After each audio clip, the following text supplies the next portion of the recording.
firstly, on screen, we have a graphic of Adam's current team. No, it's not. It's a graphic of the current 15 flagged players, which is a sight to behold, because every one of these players has got a shout, for being in your team, right? And they're probably teams, I would guess, who have got 6, 7, 8 or more of these. So we've got Schmeichel in goals, a back five of Cody Mitchell, Chilwell, Robertson, Alexander-Arnold. I do think Robertson and Chilwell are probably okay after the news this evening. Salah, I've no doubt we'll touch on Salah in a sec. James Ward-Prowse, Sterling, Rashford and Trossard in a midfield five. And then Callum Wilson, Danny Ings and Antonio up front. Absolute chaos. And I wrote down a few more, actually, just because as I was doing it, I ran out of room. And even in defence, right, this is just defenders. These are the ones that are flagged. So you've also got Doherty, Ogbonna, Bertrand, Fofana, Altnori, Seamus Coleman, Luke Shaw, Joe Gomez, Lindelof, Ake, Ender Stevens, Joel Ward and Ivanovic. And that's just in defence. Absolute chaos. Adam, have you ever seen anything like it? Yeah, it does seem a little bit mad. And I think you've not only got, obviously we've got the extra issues with COVID, but because of the schedule, the demands on players are a lot more. Putting in 3 international matches is just absolutely ludicrous. So I do think the demands on the players, it's a lot. I think though, I do think it seems like carnage, but the reality is it will calm down. And I think, so I looked at the top players percentage owned for each area. And you mentioned Schmeichel, so I don't know if he's playing for Denmark tonight, but I couldn't see, when I was looking at percentage owned, I couldn't see any of the keepers that were red flagged.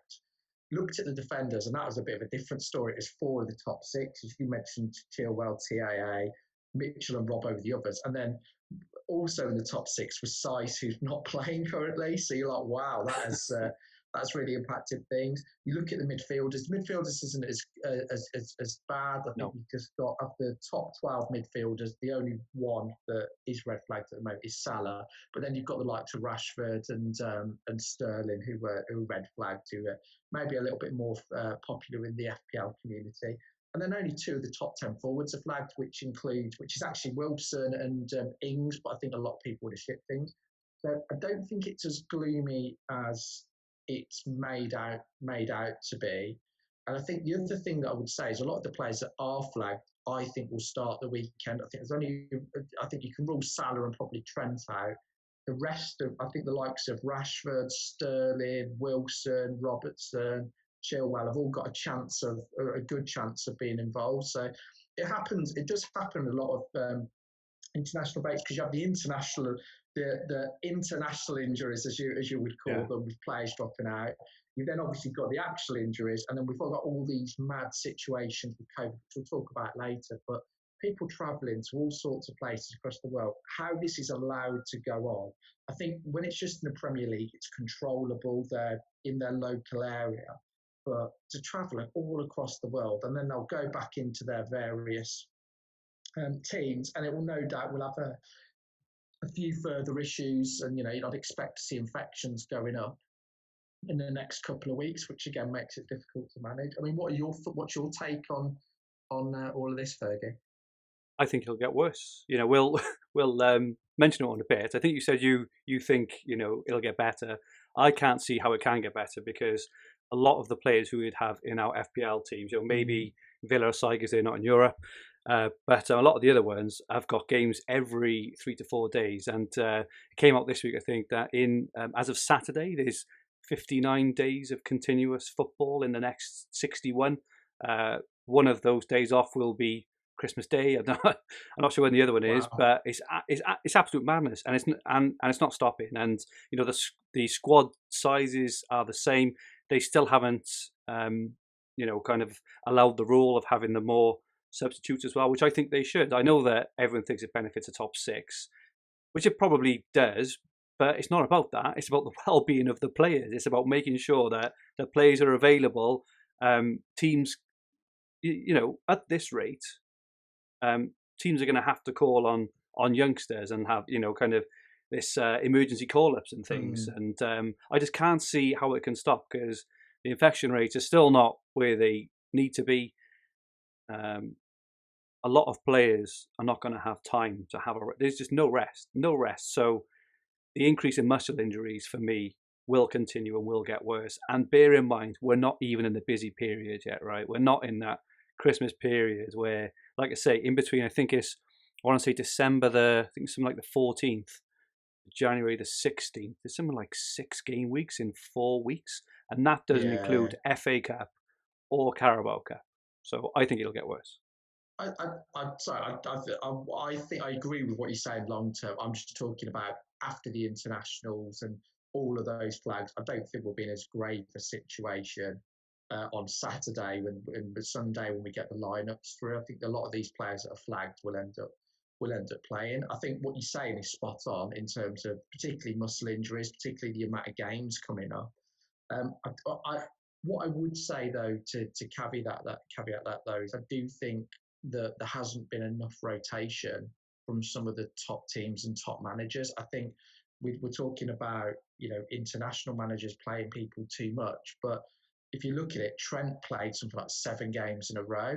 The 5 substitutions doesn't help with that if you're not willing to rest players. And I think managers are moaning, but then they're not resting and giving people enough of a break. So I think they have, they equally have as much of a responsibility to rest players where needed. I think particularly the big teams, the squads are big enough to be able to do so. And if they don't, they'll get burnout and injuries. So I thought it was a bit rich of Pep after the last game to come out and say, we need more substitutes, because I believe in their last game they only made 1 substitute if I'm right. Did, and then after the game he said, we need 5 substitutes when they're not even using the 3. But well, Pep's actually not used many substitutes all season, no. And but I see the point in terms of the preventing the injuries, but I think the managers do need to help themselves by giving players a rest. But I think it'll be interesting over the next few weeks in terms of injuries, and hopefully we won't get as many muscle injuries. But the reality is, with the amount of football that people are playing, and we're coming into the cold season as well, it's going to happen. It's going to happen, unfortunately. So and because the games are more congested as well, it probably means that more games will be missed. So if people are playing 3 Premier League games in 7 or 8 days, all of a sudden, like a slight strain or a slight knock could mean 3 games out instead of just maybe 1 or 2. But and the same with isolation as well, isn't it? 10 days. Of course, it could be 3 right. games, and I think that is a really, that makes a big difference. So if you've got a player out for 3 games versus 1 game, you're going to have a different approach to it. So it'll be interesting. Do you think a lot of people this weekend then, because you mentioned one team there with the amount of flags they've got. Yeah. Don't think your team looked fairly okay from when I saw it earlier, and I think it'll be all right. But do you think we'll be seeing a lot of -4s, -8s, maybe even some -12s floating around this week? I think we may do, but I would think it's mainly more from the people who've already made their transfers. So I never the only time I would ever make a transfer early at all, it's purely if I needed the exact money, right? That's it. If I can do a move and I've got the exact money and nothing less, I would maybe do it then. But other than that, I would always wait. But I can see a lot of people have already taken probably either used their transfer already on a -4, for example, and would have Salah in their team, just an example. So I think we're probably two in the minority. Actually, we're very fortunate actually not to have Salah. But I think we're the only podcast that doesn't neither of the co-hosts have Salah. So I think you're right. I'm not sure that's necessary. It's a good thing now, but maybe a few weeks ago it wasn't a particularly good thing. It'll be interesting to see how it all plays out. I think so, but I think I did. I think the last international break, I was very keen on wanted Kane and Son, and I moved really, really early in the international break. I think partly because I had a wild card in my back pocket. Yeah, that does make a difference. Then we had the De Bruyne injury, and that forced me into taking a -8 or wild card in. So this time I've learnt my lesson, and I think it was in that 24 hours just at the end of the game week. So I thought I need to get through this and make a informed decision and not be panicked into it. So I've stopped looking at the price rise websites because I think definitely. that is the biggest thing that panics people. You see everything, oh, I'm going to lose 0.1 or I'm going to, So I think if you can stay away from them, it does help you make more sane decisions. I think with rises, I think the only times I think, I even, looking to be honest, right at the start of the season, because obviously, there's a lot more activity in the first 3 or 4 game weeks. And like I say, if I've got the exact money to make a change, but other than that, like now onwards, there's just no point in trying to even protect value or whatever else, because it's all about getting 11 players on the pitch. I'm sure we'll touch on this in a little bit. We did have a few questions about getting through game week 9 specifically. Go for it. Yeah, let's go for it. And the obvious one, FPL Robbo. Hi guys, glad you're back. The obvious question: what to do with Salah? So Adam, if you did have Salah in your team, I think we found out today. So he's had another positive test today. Now I don't think anyone really knows the rules on the 10-day rule, whether it's from his first test or whether it's from his latest test. You would guess it's from his latest test, I would guess. But what are your thoughts, Adam, if you own Salah? I think everything is team specific, because let's say you had Souček coming in, and you've got a fairly balanced or strong squad, then you're going to be more inclined to keep him, because I think the Brighton away fixture is a fairly good one. Yeah. And I think he's got good fixtures long term. However, if your team is in a mess, you don't have a good sub to rely on. I think that's the time. It's too much to, because you could end up missing 2 weeks, and that'd be an issue. I personally wouldn't let the money decide on it. So I know some people would have bought 12 million. I wouldn't let that impact my decision. I think we've got to wait for Klopp's press conference on Friday.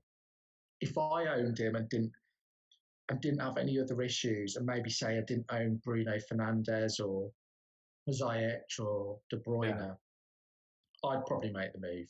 And because I don't personally like having a premium player on the bench, because I think it's too much money and it really weakens your starting 11. I think if it's clear he's missing Leicester and there's a possibility he's missing Brighton, I think he has to go. Because the other thing you've got to factor in, he's not training, and even though he's asymptomatic at the moment, not training for best part of 2 weeks, he's not going to be. He's going to have lost some sharpness and fitness during that time. So it could just mean he doesn't start versus Brighton. He comes off the bench. So I would personally, if you didn't have loads of other issues and you didn't, and let's say you didn't have a good bench, I would sell him and have a bit of fun. And because there's loads of great options at the moment, so there are. I'd be inclined to sell him. What do you reckon? Yeah, I think I look at Havertz, obviously, who had a positive test, and that seems to be weeks ago now. So that's pushing at least 2 or 3 weeks. And I think he's also been confirmed out for the weekend as well. So, he has been, we saw this crazy tweet a few days ago where the Egyptian FA were expecting a negative test or something. And, I don't really understand what that's all about. But the virus is the virus. The virus will dictate whether you have a positive or negative test, right? Yeah, exactly. How can you preempt or we think it will be negative? It's the most ridiculous tweet. Most strange tweet I've ever seen, like official tweet. I'd be concerned. It looks like he's definitely missing Leicester. I think he's got to be a 70-30 against doubt for Brighton as well. And I know they have Fulham, I think, in game week 12, but in that time, Kevin De Bruyne, just as an example, is home to Burnley, home to Fulham, and Bruno, for example, he's home to West Brom this week. So I think my answer, I completely agree with you that it's team dependent. If you've got De Bruyne and Bruno, just as an example, or something along those lines, and you want to hold, I think you probably maybe could. If you haven't got those players, these options going into the next few weeks are, supreme options. So I would think I would move on then. The thing is, we don't know when he's going to be back, and as you say, you can't have 12 million sat on your bench for 2, could even be 3, could even be 4 games for all we know, So I think that's kind of where I am. I also think that people with a wild card actually have got an advantage. I think you touched on it earlier. Is you can make some transfers in advance, and then when you get news later in the week, you can hit the button if it all goes kind of wrong, if that makes sense. So I do think that as well. What about if you've got a wild card? And this was nearly the situation that I was in, and I know our friend Tom from Who's Got the Assist and a few others are playing their wild card this week. Do you have Salah in there? Do you gamble on someone like Mane, Jota, and not have him in? What do you reckon there? Well, I think if I'm wild carding now, I would their teams must be pretty out of shape for them to wildcard, because you don't wildcard for 1 or 2 players, right? You wildcard to move into the team that you see yourself moving forward for the next, whatever it'll be, 6 or 8 game weeks, right? So if they're completely shifting around their team, I don't think Salah should personally be a part of that, because he's definitely missing the next game. That's the next 2. Maybe save yourself a move to get him in one move, just for example. So maybe you have some cash in the bank. If you're absolutely adamant on getting him back, although I think there are better options. I think there are better options in the short term. Players like already mentioned Bruno, De Bruyne, Vardy in the short term. Yeah, has got some really nice games. The Everton players got some really nice games as well. So I think that's I don't see the point in wild carding Salah in if going to be out personally. But we should probably add a caveat to everything we've said. Neither of us two own Salah, so we're probably not his biggest fans in comparison to other podcasts. Just to balance that out. Well, I think he's a great player. I think this season, penalties have helped him massively. Yeah. And I think actually when you look at the XG non penalty, he's not in the same league. Well, he's not at the same level as quite a few other players. He's lagging behind a bit. However, what we didn't account for at the start of the season and was the number of penalties that we given. And he's getting I think he's had 4 this season, so half his goals have been penalties. So he's going to be an incredible player to get back. And I think actually it could be if loads of people sell now, there could be the opportunity to get back on him where he's got lower ownership. So be interesting to see how it pans out with Salah, and do most people abandon ship, or do people stay loyal? Well, I think as well. So we had a question off Rich Clark. So he says, with our benches stretched to the limit this week, is it better to prioritise getting a full side out as opposed to transferring a high tariff player, perhaps to captain in exchange for a fit, capable player in our squad? So e.g. sell Trent now over Son to Fernandes. But I think there's a kind of wider question here. I think at the moment, you've got at the moment, to me, getting a bench is probably very important. Not only for game week 9, because we always see surprise lineups after international break anyway. Never mind everything we've been seeing. I see it, for wildcards in game week 9. I see a wonderful opportunity to reconfigure your team around having Jota in midfield ahead of Salah. He's basically half his price. In midfield, he's going to start on the weekend, or you're kind of 95% sure. If he's got his place in the team, imagine the players you can then have in his place. You could maybe have De Bruyne, Bruno, a really good front 3. You could have Chilwell, you could have Krat, you can have all these more expensive players. So for Rich's question specifically, then should we be doing kind of hygiene transfers, Adam, or just getting in our team into decent shape rather than going for those luxury moves, I suppose? Again, I suppose it depends on your appetite to risk. Different managers would do different things. I don't think you ever need the perfect team going into a game week, but for me, I think taking Trent out makes sense. He's going to get you 0 points, and depending on who you've got coming in. And the other thing that he does do is he's 7 million. So it means that you can't, if let's say hypothetically you can put that money further forward, it's just dead money, isn't it? So I think this is where hits are fine. I think for players that aren't going to play. I think Son, for me, I think keep him for a week. I don't agree. think there's a rush to get rid of Son or Kane. Particularly, it's not as if they're out of form, really, is it? So, and I think that Man City game, I don't, where Man City are playing at the moment, I'm not if they're playing terribly, but you wouldn't be completely shocked if Spurs won that game. I think they beat them last year, and probably the balance of, City were far superior at that time. So, personally, I would prioritise. I think getting Trent out is important. The point you make on benches is critical, because what will happen is we talked about was it 60, was it 59, and what will inevitably happen with the Champions League thrown in and other stuff as well in Europe. I think the top 6, top 7 teams in particular, everyone involved in European competition will rest and rotate players. We've got the League Cup coming up in December as well, so there will be almost certainly rotation. And the rotation may be difficult to predict. And you almost need to look at your team over a long period and just accept, I will have rotation, but I've got enough players on the bench that I'm confident coming in any given game week. So I think it's, you want to make sure that you've got, at least 2 playing subs you feel confident that can get you at least a couple of points if called upon.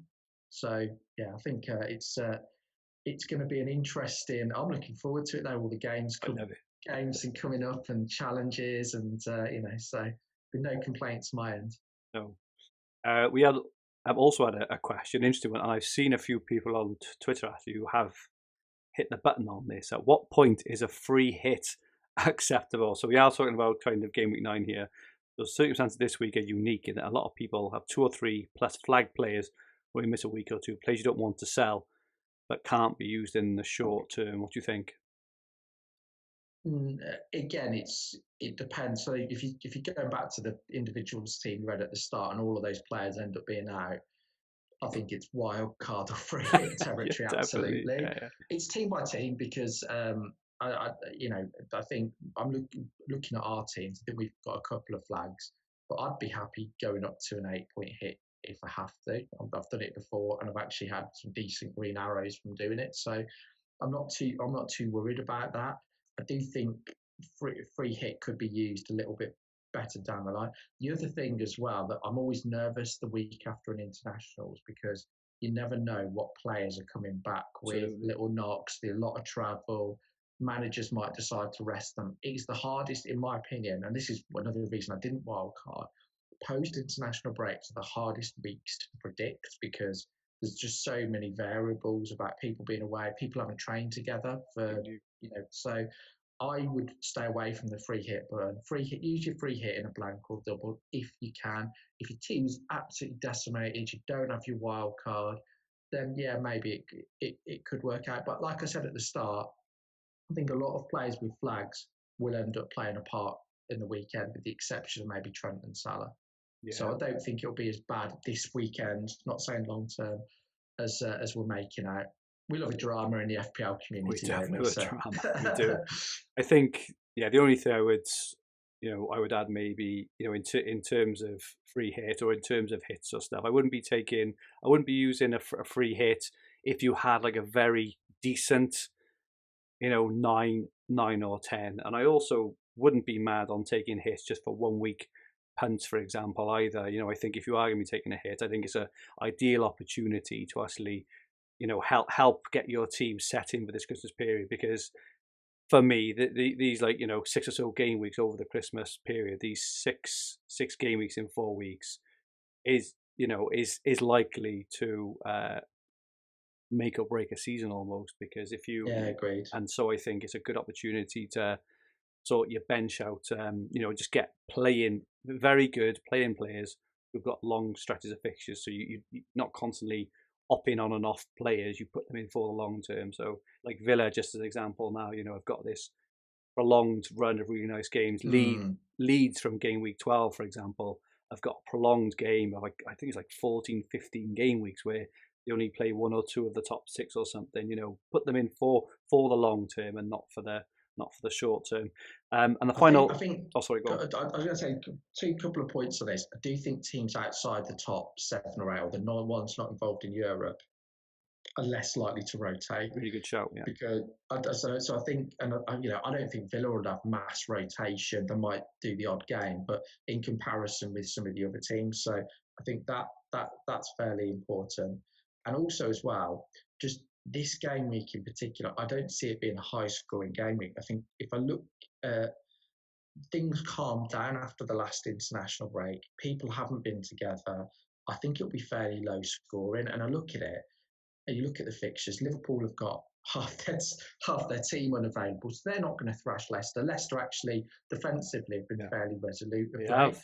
I think West Brom will sit back. Bruno was by all means quite disappointing last night in the match played, but United haven't been great at home, so they're probably not going to thrash West Brom. I think they'll win, of course. Fulham, Everton, again, you've had Richarlison and a few of the other players have done a lot of air miles. So are they gonna are they going to be a lot of thrashings this week? I'm not sure. I think that makes the captaincy, which we'll talk about later, quite difficult. But I think if you're talking about a free hit, you want to do it where there's quite a high ceiling, and I'm not convinced on this week.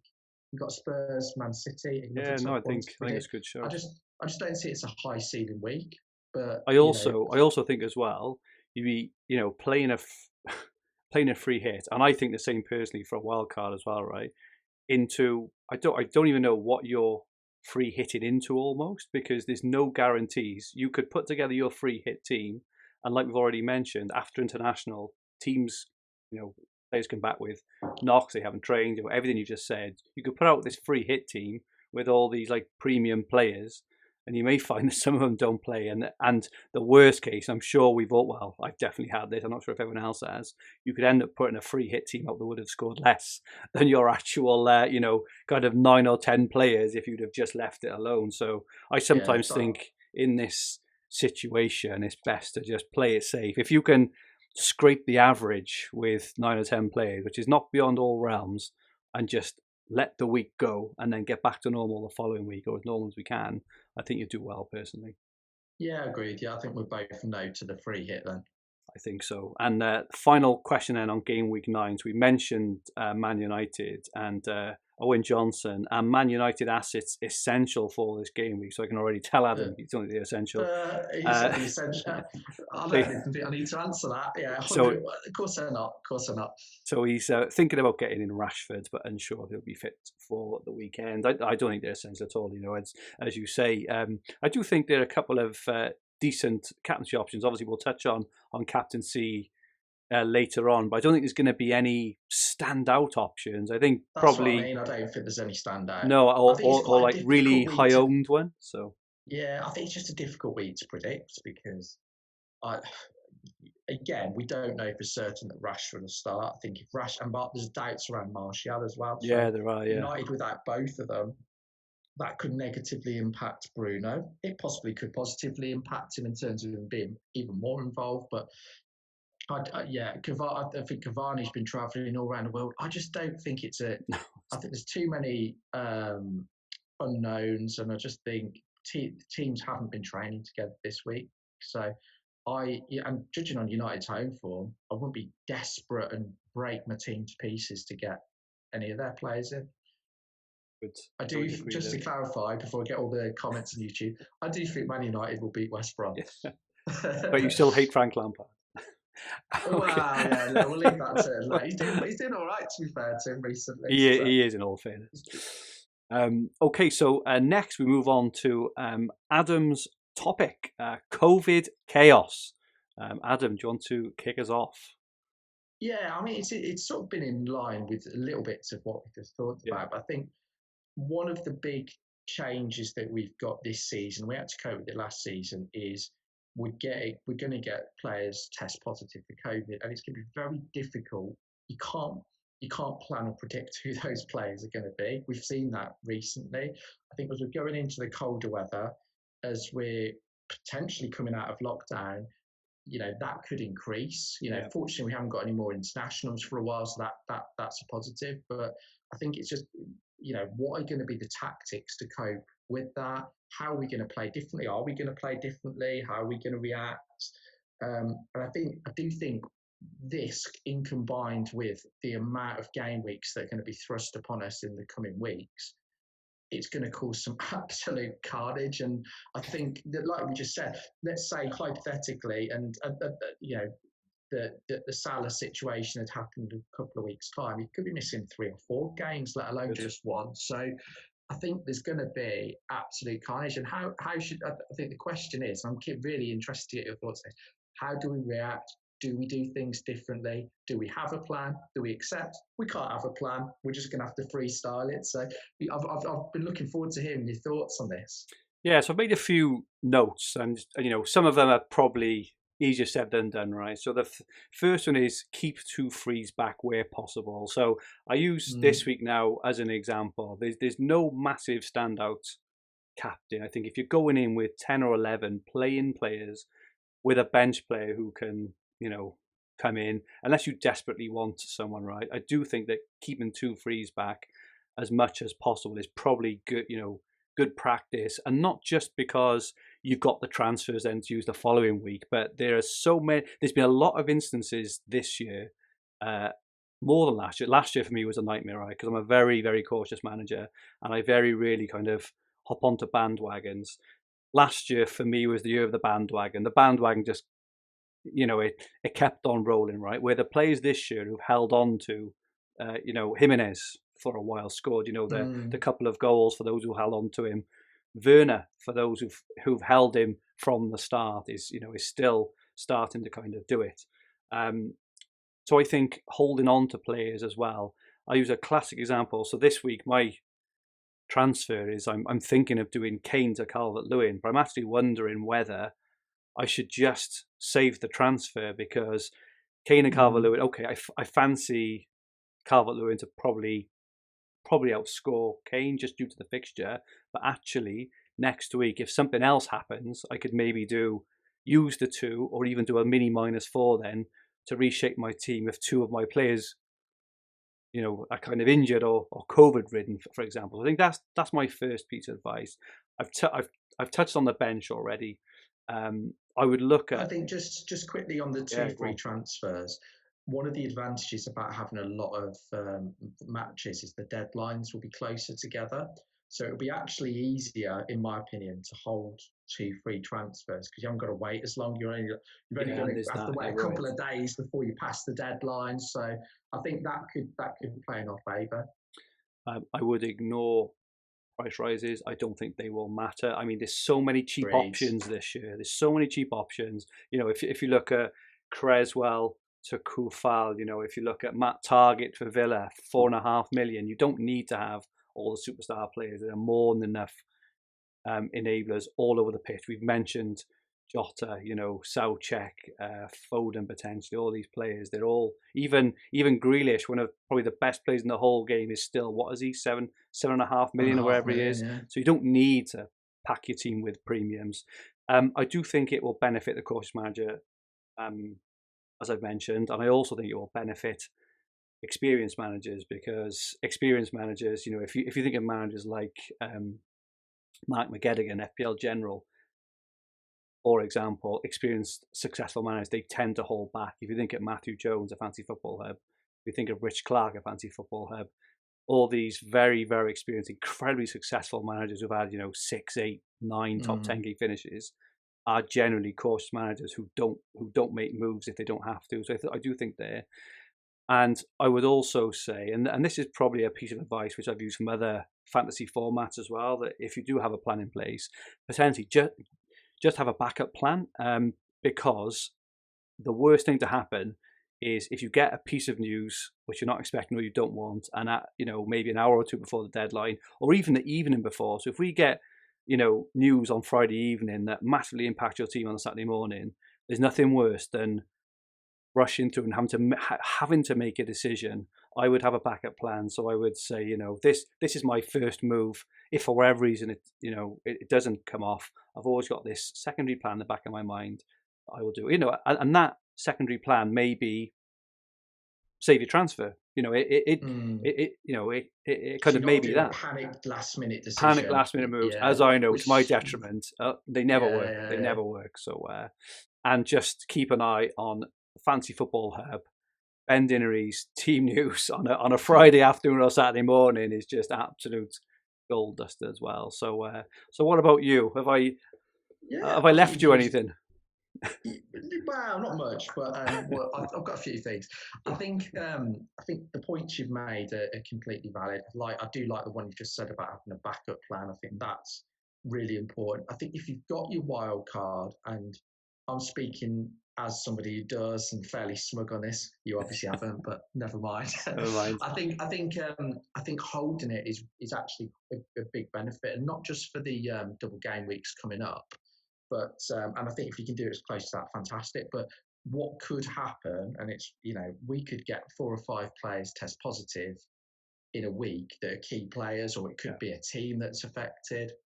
And because of how the games are falling thick and fast, making the changes, you're going to benefit more. So I think holding wildcard is a good idea in my opinion. Anyway, if you're going to use your wildcard, get 15 play or get enough outfield players that can play. I think look the way that you look at things as well. So if we look at the Salah situation this week, a lot of people are looking at it as a problem. Look at it as an opportunity. I actually like these situations because it will always create a divide in the community or a divide in FPL managers. And it creates an opportunity to do something different. Salah was a very, very popular player. Majority, of engaged managers owned him. So by him coming out of the equation, it creates quite a nice dilemma. Do you stick with him? Do you twist? If you do twist, who do you bring in? So I think look at these things as opportunities. It's quite interesting when you mentioned about your 2 frees. Do you bring in Dominic Calvert-Lewin or do you save? By saving, you straight away have an opportunity to maybe get Vardy next week, or Gabriel Jesus or Aguero. So I think you've always got to look at things and consider the opportunities from the following weeks. I think if your team's fine, definitely save the transfer because these tests could come back at any point. I think don't be afraid to take hits. Personally, I know I agree with what you're saying. There's been a lot of very, very successful managers that urge on the side of caution, but I think sometimes we can be a little bit too cautious. So I think take hits if you can see the upside there, and I think particularly for your attacking players, or particularly if maybe even you've got a defender out and they could miss 2 or 3 games, just do it and have a player there. So I think there's quite a few things that you can do, and I think most importantly, don't panic. Don't make reactionary decisions. And this is one of the biggest things that happens in the FPL community. People have a bad game week. People get loads of injuries happen quickly, and they press the button that night. If that happens, unless the deadline's the next day, take a step away from FPL. Book some time in to make to make your decision, but do it when you've got a clear head and most importantly when you're calm. The majority of bad decisions I've made, and I can speak from experience, made one this season I feel, which are in the heat of the moment, or have been reactionary, or have been a little bit too close to when I've had a bad game week or an event has happened. You need to get rid of those biases. You need to be able to take a step back and look at things objectively. And I think that's really, really important. And because of it's all one of the things that separates I think the absolute best managers is that level of self-discipline, because it is a human nature. I've had a crap game week, Salah's blanked or Aguero's back, whoever it is, or they've got an injury. I'm taking them out. I'm taking an 8-point hit or whatever it is. So I think you just got to back away from the game a little bit, relax, and make a decision when you're in the right frame of mind, not when you're hurting because your player's blanked or somebody that you would have liked has got a huge haul. What was the move you made? Your rage move? I would say it was a rage. I sort of don't regret it in a way because I wanted to bring Kane and Son in and I was certain of it. But I actually took out Bruno when he got the points versus Newcastle, and which got a goal and 2 assists or something. And I took out Che Adams. But then, because I took a -4 so early in the international break, what happened is I had to take another -4 to get rid of De Bruyne. Whereas if I would have waited, and it only did it really for the price change, I'm thinking, I've got my wild card on, and I was tempted to wild card around the time, so I was a little bit trigger happy. But because I did it, what it meant is that what I would have done if I didn't, make those early moves, I'd have still taken a -4, but I'd have kept Bruno. I'd have still lost Che Adams. I don't think I'd ever not take Che Adams out for Kane when I have the money, but I think I would have kept Bruno, so I'd have been a little bit better off. I'd have obviously been 4 points better off, and that's been a key factor in me. I did it made that decision very quickly after the last, just before the last international break kicked off. So I think I didn't make the decision in the right frame of mind. So I can't remember you talking about it the following week on the podcast either for some reason. I'm not sure why. Why would that have been? You sold Bruno before what was it, 19-point haul for a -4? I never heard that. Yeah. But do you know what? Actually, I did work out with the moves being up, which was good for captain Kane. Okay. Got good. So on paper, it wasn't a disastrous move, but the move would have been even better if I'd have waited. So I sort of got away with it a little bit. Okay. I just think on your hits, I disagree slightly on the hits. I think if you're taking hits for hygiene transfers to strengthen your squad, I think that is fair enough. I wouldn't be taking hits now to get in luxury players. I really wouldn't, because, as I kind of mentioned earlier, you could be taking hit to get in someone, and over this next period of 61 days, it'd be very, very rare, I think, when we'll have more than 12 players available for selection within our teams, because, as one recovers, one will get off. If you're just forever taking hits and chasing the next big thing, because if you are taking hits, they're generally short-termish as well. It's generally for a captain or for, a kind of luxury player. So I think if you're taking a hygiene hit as part of a bigger move, long-term move, then maybe, but I wouldn't be taking hits to get in, players just for the hell. If you're taking out fit players for another fit player, I would be a bit nervous about that. This is a little bit awkward because my moves this week. So I'm. You're taking a -16. No, just -4. Okay. As long as Rashford's fit, but I'm ditching Foden and I'm ditching Trent. I know, you love Foden, but I'm fed up. I'm fed up with him. I just don't like owning him when there's other players I'd rather own. So I'm bringing in Grealish. I'm bringing in targets, a double Villa. So what could go? About time, anyway. What could possibly go wrong and ruin my weekend?